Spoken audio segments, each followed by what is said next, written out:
In today's video, we're going to take a look at a writing prompt. Writing prompts are something I like to use to help with songs. I took a class recently with Robin Pecknold of the Fleet Foxes on Songwriting, and he had a whole section on one of his days where he showed us a bunch of the ideas that led to fully fledged songs that actually, I was very familiar with. A lot of people have done this, famously Brian Eno with his oblique strategies, which you can still purchase, I believe, from his web store. So what the writing strategies like this does, a writing prompt, is when you approach a song, or you say, I'm going to sit down and write a song today, it's a blank canvas, right? Every option, and it can be very daunting. So what I like to think about a writing prompt as is sort of like a sandbox to play in, where there are set boundaries, and boundaries that you can go outside of. This prompt came about because I've been reading this book by Peter Ames Carlin. It's called The Name of This Band is REM. And I'm only a little bit into it. While reading it, I've been putting on some of the tapes and records and CDs I have from REM. There's a bit of nostalgia here. REM was really a big band for me when I was a kid. Driver 8 was one of the first songs I learned on guitar. So I was thinking about Driver 8, and I started learning it again, playing through it, and thinking about how it was constructed. And then, something I like to do now is think about what lessons I can take from songs I really enjoy and how I can apply them. So Driver 8 is in E minor. It's very diatonic, and the riff just follows E minor.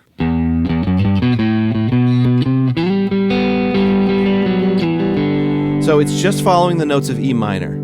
The chords are very diatonic. It's an E minor to A minor to G to D. So, as a young guitar player, this was a song I could play with cowboy chords. And then the chorus is D, C, G. And then there's a little interlude between sections.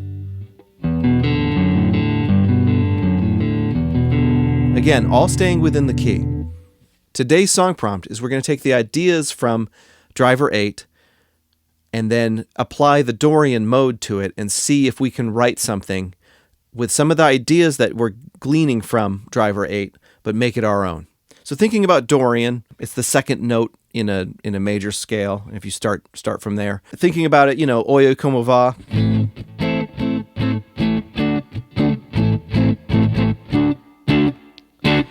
It's that the famous motion in this is a minor chord to a major chord.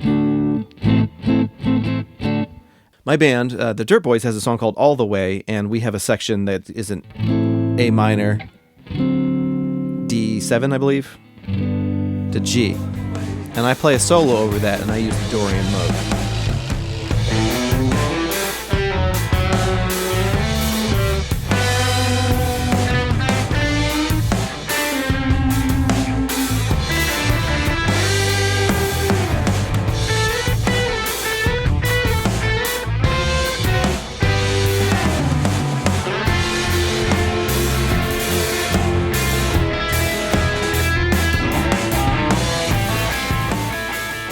So in that, the way I start it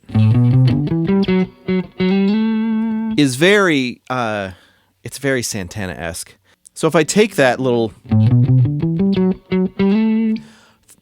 bit there and move it to E Dorian, what I came up with was this.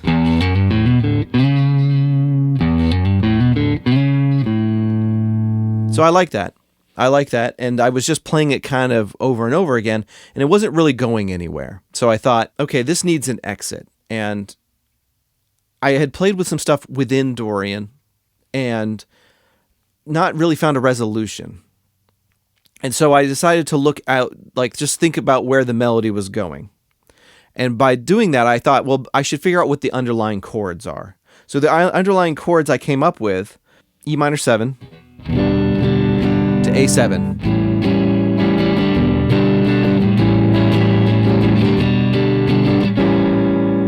So I've got that, but that just becomes like a 2-bar loop over and over again, and it's not very interesting. So I started thinking about where that is kind of leading me right now.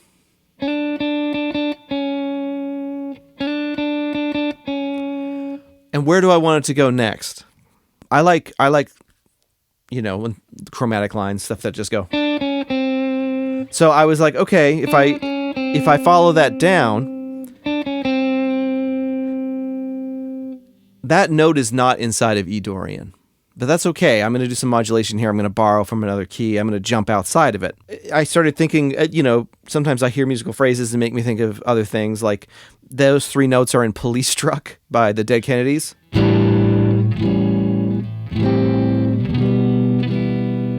Also, the outro of Barracuda by Heart has a little solo section that does like a...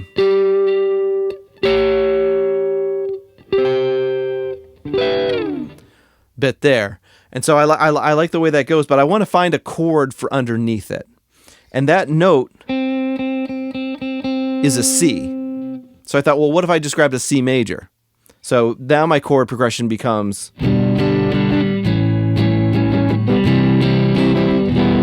because then I go all the way down to the B. So here's my chord progression.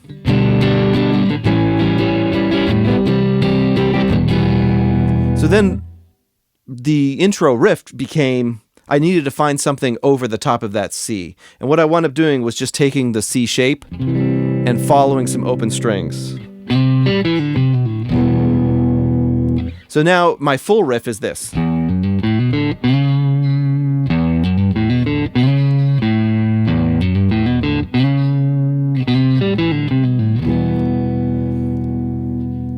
So I think that will also be my chorus as well. So now I've got my intro and my chorus. I've got, I was thinking, well, I also want a little interlude. So when that ends, I just wanted a little space to breathe. And if you remember in Driver 8, there was the... But actually, I kind of wanted to let the bass go here. Thinking of like old Cure records or even Mike Mills in REM. I was thinking about what chord I could put there, and I didn't just want to pedal on an E minor. And so sometimes you learn a chord and you keep it in your back pocket for a lot of years, or you use it selectively, like at the end of a song where someone's like, oh, it ends on E minor. I go, oh, I'm going to throw this chord in. My fancy chord that I've had in my back pocket is an E minor 6/9. And I learned that from a man named Doug Perkins, I think in 1997. And it was when I was a student at St. Michael's College in Winooski Park, Vermont. And I saw him playing at a show. He was in a band called Smokin' Grass because it was Vermont and it was bluegrass. I approached him after the show, asked if he gave lessons. He this is something he really did, but he agreed to it. And so I met him a few times for lessons, and I was 19 years old, and I squandered this opportunity. I had 3 or 4 lessons with him. I wound up dropping out of college and telling him I was out of money. But I had 3 or 4 lessons with him, and I actually still have them all here in this folder. And he taught me that chord as part of minor swing. So let's approach the verse now. And as I approached this verse, I was thinking, because I just used that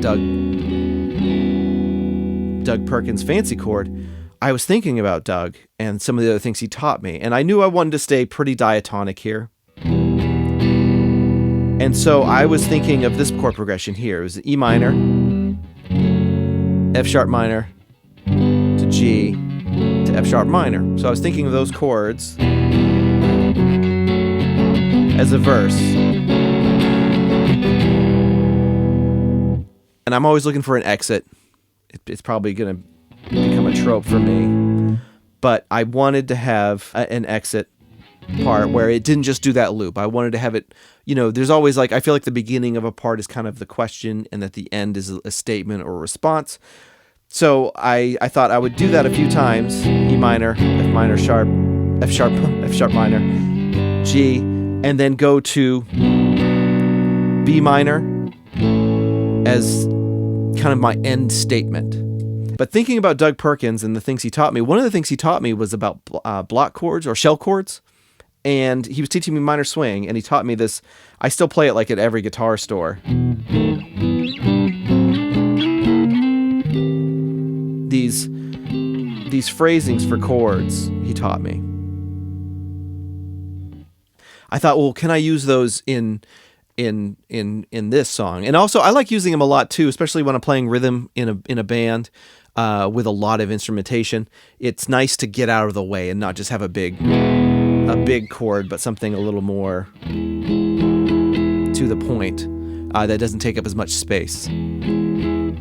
So in this, I started thinking of that, and I'll put them on the screen here, but I still am doing the E minor to F sharp minor to G. But it's a little more compact. I think it might sound nice in a mix. And then those last two chords, the B minor to the A7, I went up the neck and got some nice open strings. So I like the way that sounds. So that's my verse, right? Now I've got...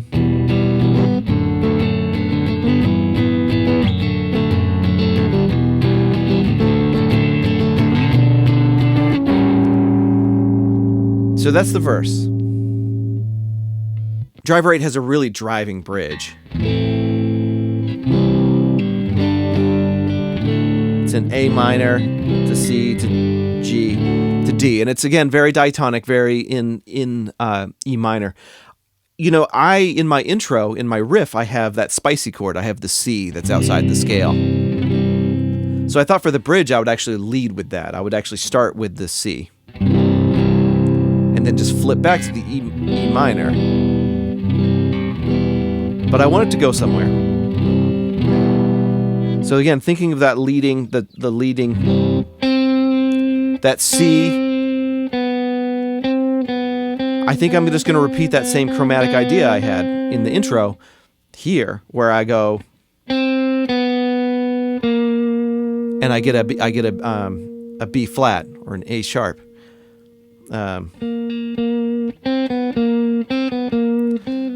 So I need to find a chord for under that. So if I'm going, which chords have that B flat in it? Well, F sharp major has it.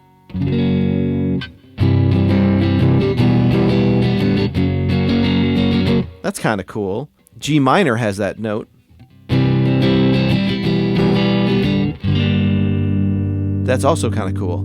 But then I thought about the intro. I was like, well, it goes to a C. Let me just play a C major. So in this, I'm just going to play a B flat major.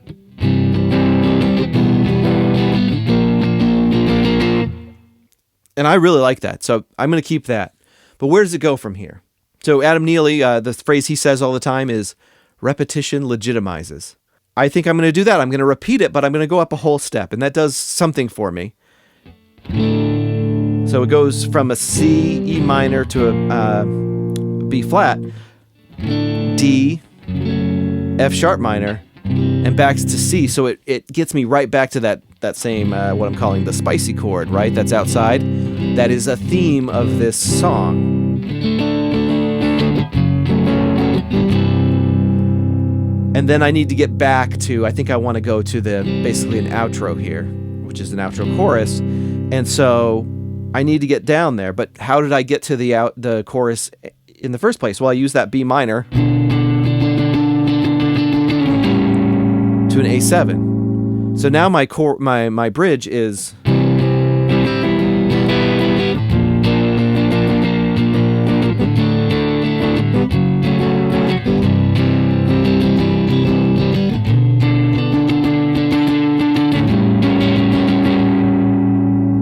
and then I can go back into the outro or the main riff, the main theme. The structure of the song, what I've got right now is an intro, a verse, chorus, bridge, chorus, and then we're out. We made our point.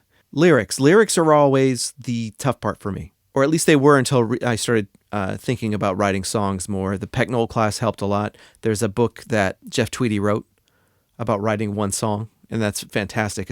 You can read it in a day, and it's really good. It has a lot of good stuff in it. In Pecknold's class, he talked about a book he had read called I Remember.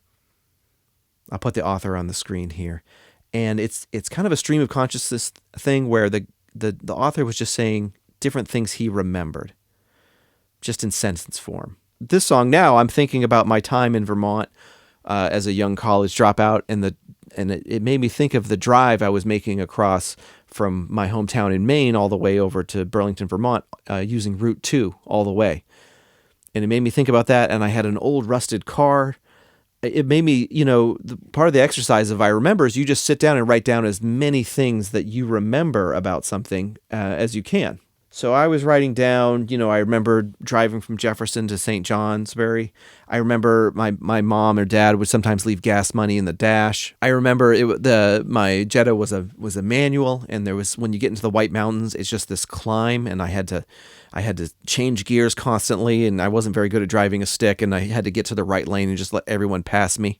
I remember it was a 5-hour drive, and I remember getting tired. I was driving, coming over a hill, and I thought I saw a giant rabbit in the road, and it turns out it was just the shape of a tree, but it really spooked me because that's when I knew it was time to pull over and maybe take a nap. So I remember having a gazetteer, as we call it here in Maine, and I would just trace my map out and see how long it was going to take, places I needed to stop, places I needed to think about getting gas. There was the Old Man in the Mountain on the way you could stop and see. The Old Man in the Mountain was a rock formation, and that has since collapsed. And then there were places like Storyland and Santa's Village. And I also remember giving rides to other people who were headed to the school. This one father telling me he really didn't trust my tires. Another thing I remember is I had cassettes. I was running a Smashing Pumpkins mixtape and Radiohead's OK Computer just like into the ground. I was just listening on a loop, just letting the tape flip over and over again. So I put them in a sheet, and then I just try to form lyrics around the structure of the song that I've created. So we've got we've got the full structure of our song. I'm going to record a version of it here,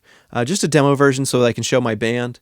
This wouldn't be the final release. This is a process I do where I come up with a song, and then I can send an MP3 to my bandmates, send them some chord changes, and then we go to rehearsal. We can run through it and see if it's something we want to add to our repertoire. Put down some basic drums and bass.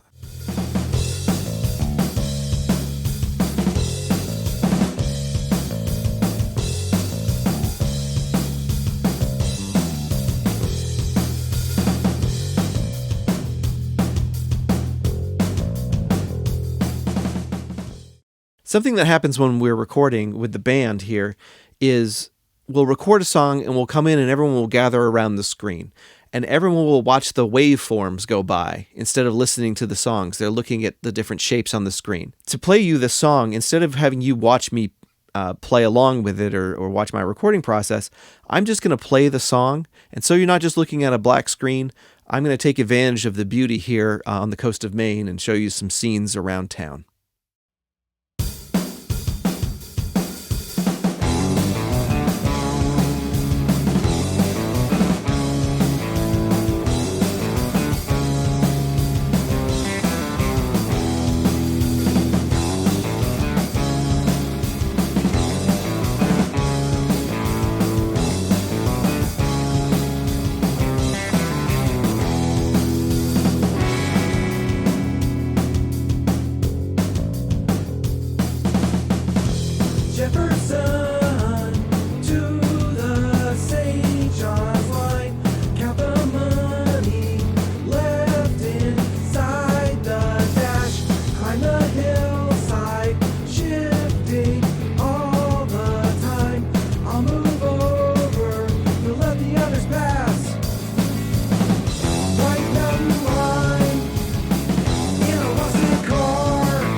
As always, I thank you for your time and attention, and I do hope to see you next week.